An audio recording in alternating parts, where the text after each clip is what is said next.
Hello, you plonkers, and welcome to the DrewFooty Show. Here it is. I mean, this is the moment I've been waiting for all summer in terms of content, and we made it, baby.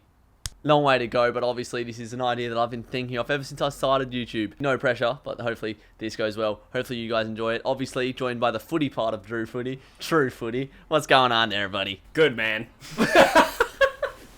What's going on? Good, man. Curveball.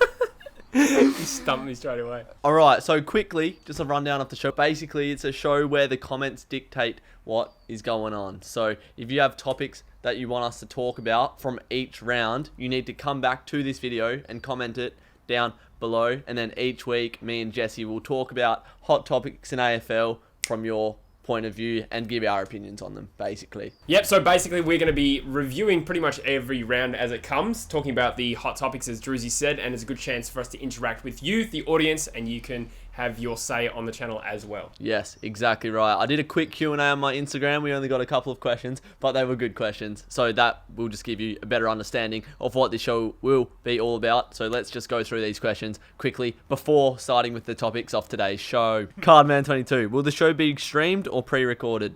Pre-recorded every week. So we'll be filming on Mondays. So get your comments in, ideally Sunday night, Monday morning. If you want to have your say on the show or just when the games happen. But yeah, they'll be pre-recorded Mondays. Should be out every Tuesday to Wednesday. We will be doing streams throughout the year. Of course, we know DrewFooty Live. We do one probably every fortnight, I reckon, we'll average this year. And then potentially we'll be doing some Freo games in particular on your channel. Will you be doing any live streams this week, Drewzy? Hopefully, I'll be streaming the Melbourne Freo game this Saturday. Nice, clear, uninterrupted stream. That's what I hope for every time I go to the bathroom. Nice! Leave that in. The Port Pair asked, what do you want to achieve with this show? Literally, just want to increase the interactions between people that watch my videos and between us and them sort of thing. Just want to build a community and just increase the people that watch it. Get more views, basically. Make more money. Real UCAT, the aim for the show overall, it's pretty similar. But I think just hopefully people actually care about our opinions on football. Obviously, you know your football quite well from from a presenting sort of point of view. I like to think I know a bit about, the athlete side of sports, being a exercise and sports science student. So decent dynamic that we can add to create a decent show. The other cool thing is obviously you and I do this as amateurs, so we do it, part-time in our spare time when we can do it. So this is the only thing so far that we've got that's going to be regular. Yeah. DrewFooty podcast on my channel, live streams there, pretty much we do it when we can. This is the one you're going to see us every Monday, pretty much uninterrupted. So let's get in to the DrewFooty Show, baby. Hey, long road, took a tumble down this black hole. Stuck in Sunday League, but I'm on levels with Ronaldo. So we want to start doing weekly segments. We want to have people that rock up to the show and know what to expect. I'm putting this one out there. We'll see if it sticks. New segment next week. I want to see Bloke of the Week. Everyone's going back to the footy this week. Everyone's going to be seeing a fair few blokes yelling at umpires, talking absolute nonsense at the footy. If you can take a quick snap of them and send it to my Instagram, @_Drewzy, take photos of the most blokey blokes you see at the footy. Here's an example. And we'll be rating the best blokes at the footy each week. So that'll be a segment we do every week. Enough talking of the show. The people are here to hear the football talk. Now, the pre-season has just wrapped up. 1 round pre-season. But you wouldn't have thought that with the amount of injuries that accumulated this pre-season. Anyway, we'll get on to that. But what teams really impressed you this AAMI Community Series, whatever it's called? Name changes every bloody year, mate. Yeah, it's a tough one because every preseason there's always a few teams that jump out of the box and everyone's like, "Ooh, is this a demonstrative of their actual form this year?" It happens pretty much every year. I'll nominate a couple teams that did actually play a lot better than I expected. First of all, I'll say Essendon. I've talked about in the off-season as well, obviously with the players they lost and people are talking about them as, sort of bottoming out this year. To go to GMHBA and arguably they should have won the game. They kicked 9 goals, 18 against, this Geelong side that's star-studded. Albeit it's a scratch match, doesn't really mean a lot. I think the fact that they probably should have won the game is something they can really take out of this year, and I think they'll be more competitive than people expect. And the other one is Hawthorn. Again, they came up against a team that people are expecting to they might even be the favourite for the Wooden Spoon this year, North Melbourne. Hawthorn gave them an absolute touch-up, but more than that, they had some young guys, Tyler Brockman and Jacob Kazitsky, Right. I think cousin of Justin. Bob up and kick 9 goals between them. One's a key forward, one's a small forward. Players like building confidence that early in the preseason. Hawthorn, again, They're inconsistent, but on their day, they're a team that can really butcher the other crappy teams. I did see the highlights of the Bulldogs versus Melbourne pre-season. You can't really read into too much too quick. But that midfield, without Treloar in it so far, but it's really clicked. Bont, 32 touches, 3 goals. McRae got 30 plus and 8 tackles. And Dunkley, who is rumoured to be going next season, potentially, he's really showed that he's a true professional, and the talk isn't phasing him. The Bulldogs have showed up again. Some people are tipping them to make the top 4. Others don't know if the dynamic will work, but they put Melbourne to the sword. And the other team I'd like to nominate was Port. They sort of come out of nothing last season. It was a do or die season. They did well, finished top of the ladder. Adding Alir, he had a great first game for Port. I think he took about 9 intercept marks off that half back line, and Orazio kicked 3, increasing the depth of your list in such a great way. Gonna maybe be an X factor come September. We were talking pre-show, Drewzy. You made an observation there has been a stupid amount of injuries in this pre-season. What are your thoughts on that?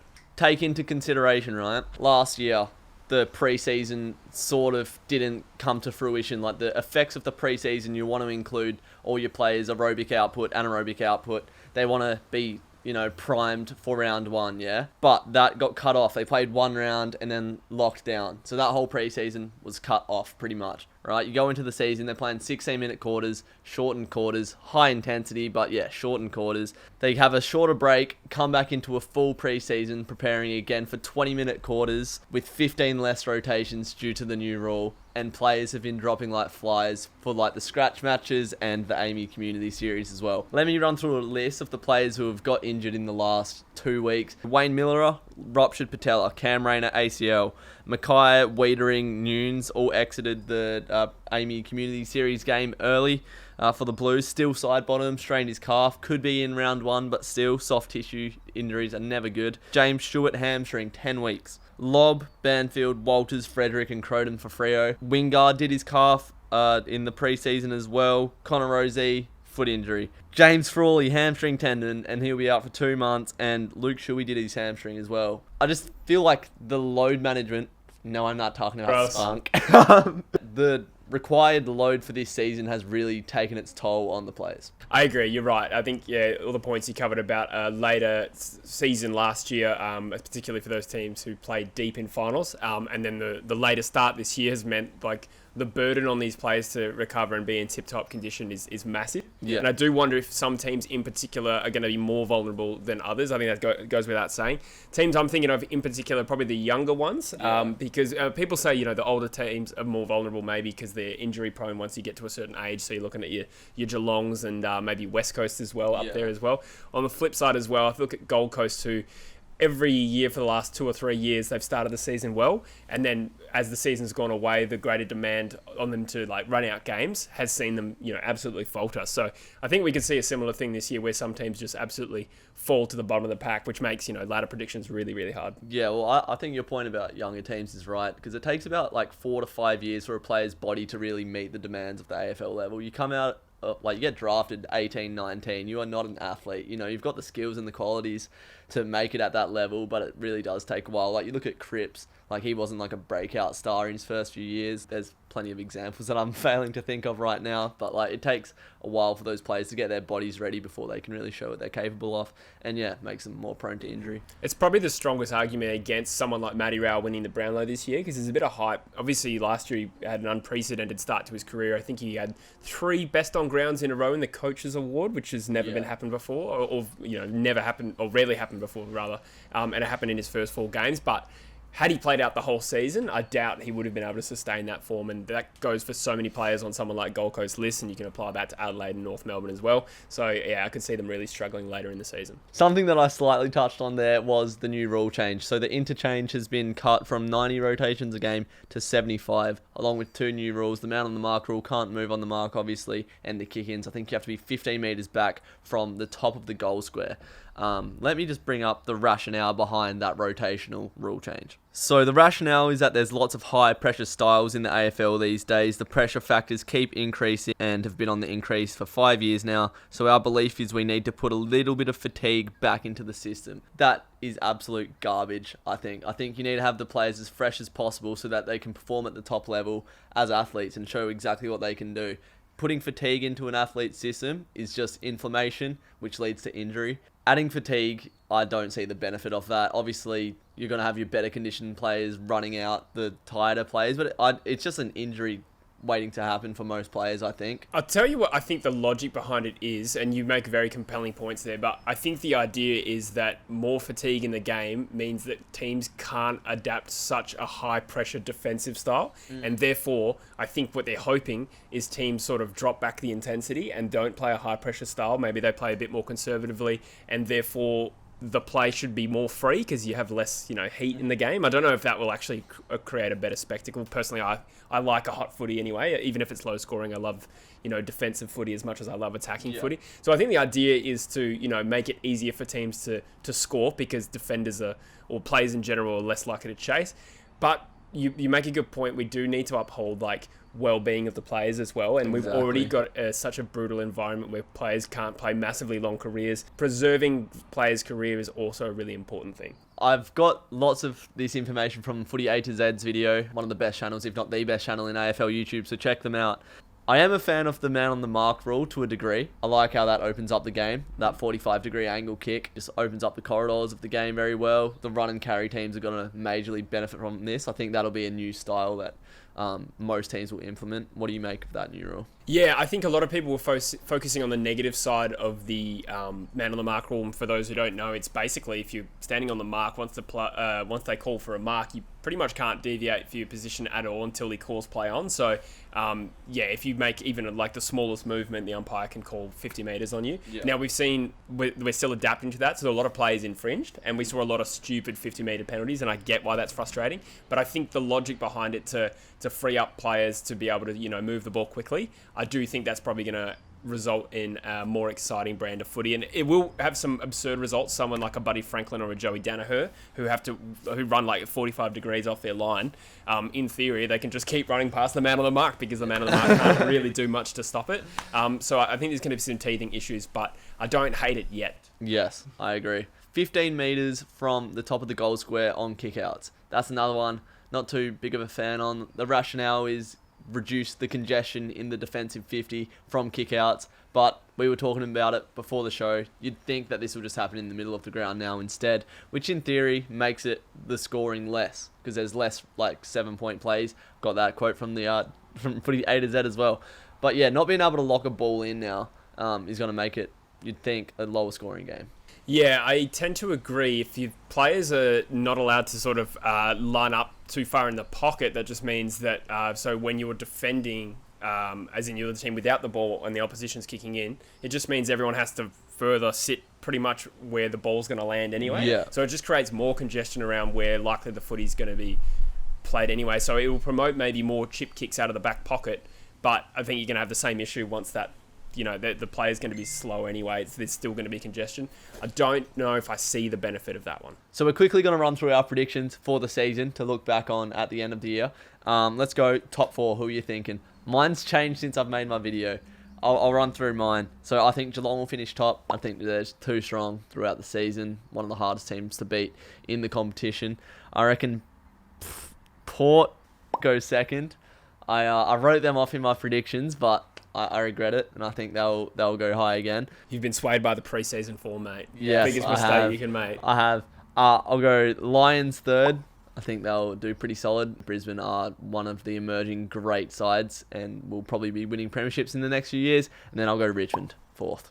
Okay, I like it. I'm going to mix mine up a little bit as well. I think Brisbane on paper are the team to beat, personally, so I'll rank them at first. We'll see what happens, but I'm comfortable saying they're probably going to be really tough to beat other than at the MCG. That's still their question mark.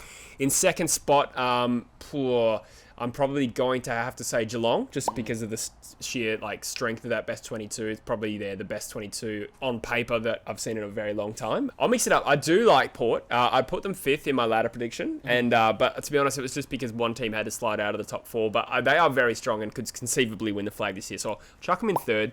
In 4th spot, I'm reserving for my dark horse this year. I think Collingwood are going to be better than people expect. I think they had a lot of adversity last year. I think they're going to finish 4th, and that means Richmond is going to finish 5th, but probably still playing a grand final. They're that good in finals. They're still with the team to beat, like, in terms of the big games. But over the course of the season, I think they're vulnerable. Writing off the premiers. I'm not writing them off. I still think they could win the flag from 5th. That's my point. Surprise top 8. What team do you reckon can crack the 8?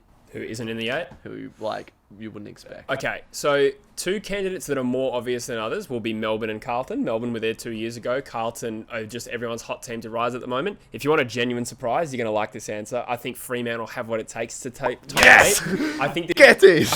I think there's question marks around how they score, and that was probably the reason the Eagles still kind of controlled the latter parts of the preseason derby. Fremantle pretty much sound everywhere except that forward line, but if they can find ways to kick goals, I think they're going to have a good enough start to the year that they'll be in the position to contend. I like that a lot. Contend for the 8, not contend for anything more. Nah, come on. Sauce.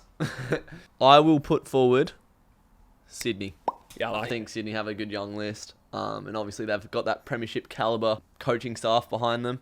I think they could be a side that can push the top 8 and take people off guard. Brownlow. I'm just going back to back Lockie Neal. Basic bitch. But I just think when you're near the ball, near the umpires, getting clearances, you're going to get votes. Simple as that. A few names come to mind. Fife is definitely a contender, especially if he can stay on the park. He won it with a terrible team in Fremantle in 2019. Paddy Cripps is another one who you're thinking is coming back into form. I think in my predictions video, I went for a tie with Lockie Neal and Christian Petrarca, just to be a bit of a dirty Sanchez. You've definitely got a dirty Sanchez going on. Yeah, flavour saver. But I'll back it in and say Neal and Petrarca. Neal and Petrarca. Yeah, tie. Both winning it. I think we're due for a tie. And Wooden Spoon. I'm really stuck between Adelaide and North Melbourne, to be honest. I look at Adelaide's list and I think it's just a little bit more raw than North Melbourne, but the spirit that they played with at the end of the last year makes me think they'll probably jag enough games.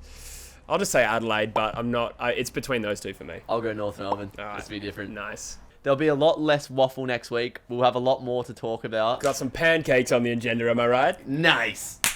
Oh, we did the same thing. But obviously, you guys will be involved in the next episode. So the best way for them, Drewzy, is to come back to this video during the round or after the round and comment their question, and we'll look at those questions for next week. Is that right? Correct. Nice. So obviously, every week, me and Jesse are going to be filming here. We're going to be doing pretty much a round review on my channel and a round preview on Jesse's channel. Pretty much. It's going to be called Just the Tips, and it's going to be a lot of fun. We know it all too well.